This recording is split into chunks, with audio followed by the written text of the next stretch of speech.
Assalamu alaikum. Today we discuss the new topic of POC, Principle of Commerce, that is qualities of a good businessman. काबिल होशियार ताजिर की खसूसियात आज हमारा एक topic है जिसमें हम ये डिस्कस करेंगे कि एक जो प्रोफेशनल या क्वालिफाइड बिजनेसमैन होता है उसमें कौन सी क्वालिटीज़ होती हैं। कारोबार हर कोई शख्स करता है, मगर वो कौन सा ऐसा शख्स है जो किसी भी कारोबार को 0 से 100 पे लेके चला जाता है, यानी डाउनवर्ड की तरफ से अपवर्ड की तरफ से लेके चला जाता है। ये ऐसा क्या उसमें चीज़ें होती हैं। सबसे पहले तो क्या, अगर मैं आपको बेसिकली किताब से हट के चीज़ों का बताऊं, या ये कि जो अभी एनवायरनमेंट चल रहा है उस हिसाब से बात करें, तो सबसे पहली चीज़ होती है कि चीज़ों को कामली एंड कूल माइंड के तहत ऑब्ज़र्व करना, चीज़ों को देखना।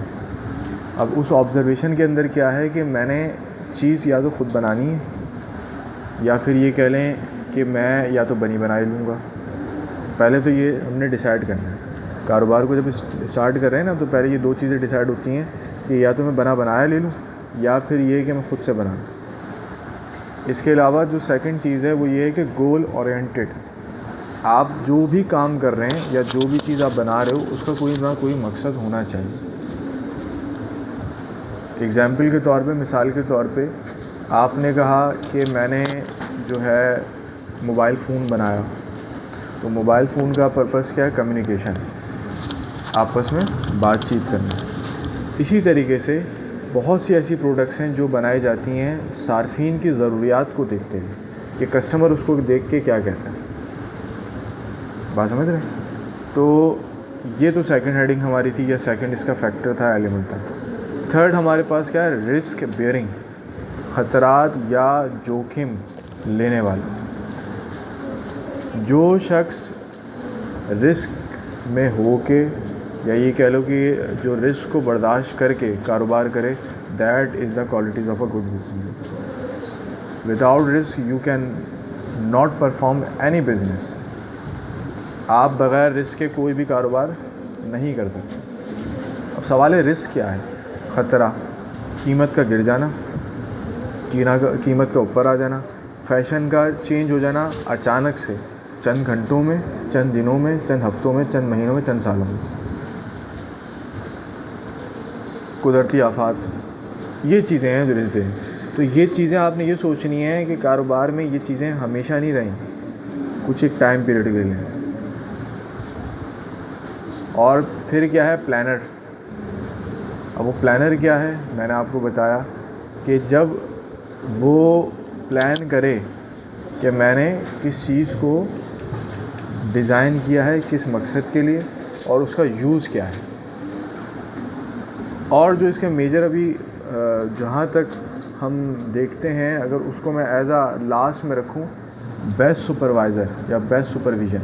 अब ये सुपरविज़न का क्या मतलब है आपके जहन में कि भाई सुपरविज़न का मतलब वो खुद एक कारोबार चला रहा है, तो वो सुपरवाइज़ क्या करेगा?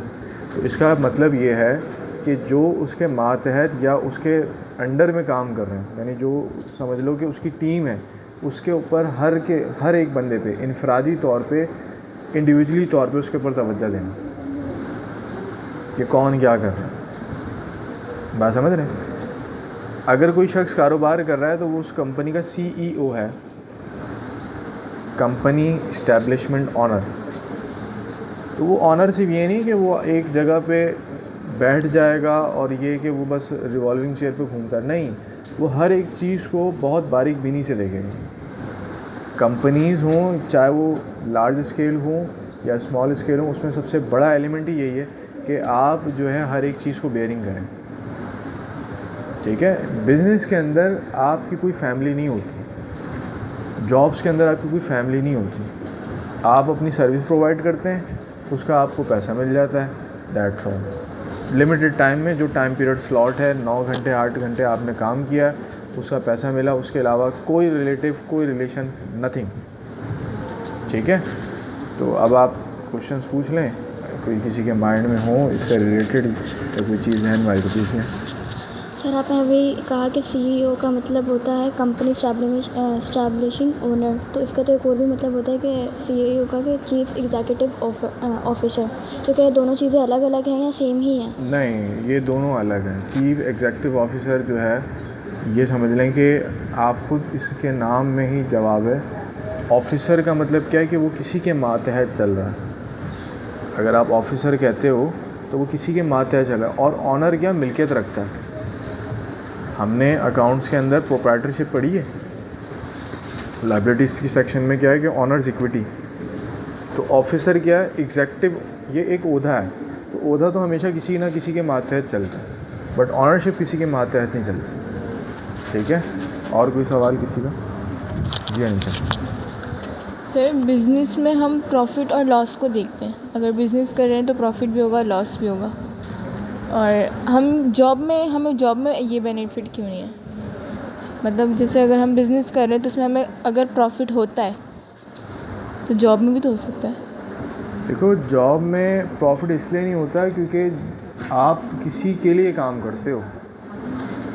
ठीक है, आपने क्वेश्चन अच्छा किया है कि जॉब में प्रॉफिट क्यों नहीं हो सकता। जॉब में आप किसी के लिए काम कर रहे हो, किसी पर्पस के तहत। आप ये नहीं कह सकते कि अगर ये चीज़ बनी हुई है, ये प्रोडक्ट है, तो मैं इसका मालिक हूँ, उसने आपको रखा है। हाँ, जॉब में एक चीज़ है कि कमीशन बन सकता है। 8 के अलावा अगर आप 12 घंटे की ड्यूटी करते हैं तो 4 घंटे का आपको अलाउंस मिल जाएगा, बोनस मिल जाएगा, कमीशन मिल जाएगा। बाकी अगर आप वो सोचते हो कि मुझे इसमें प्रॉफिट हो, वो नहीं है। बट एक चीज़ जो कॉन्सेप्ट है प्राइवेट जॉब्स के अंदर कि काम जो कर रहा है बंदा, तो वो ये कहता है कि हमसे काम बहुत ज़्यादा लिया जा रहा है, पे कम मिल रहा है। उसको लॉस में नहीं लोगे आप, क्योंकि ये तो एक समझ लो कि एक तरीके से कंडीशन है। ठीक है भाई, तो आई थिंक सो सबको ये चीज़ समझ आ गई होगी। तो इंशाल्लाह एक न्यू टॉपिक के अंदर एक वजाहती वीडियो के साथ हाजिर होंगे, और जो कमेंट्स हो आप पूछ लीजिएगा। शुक्रिया।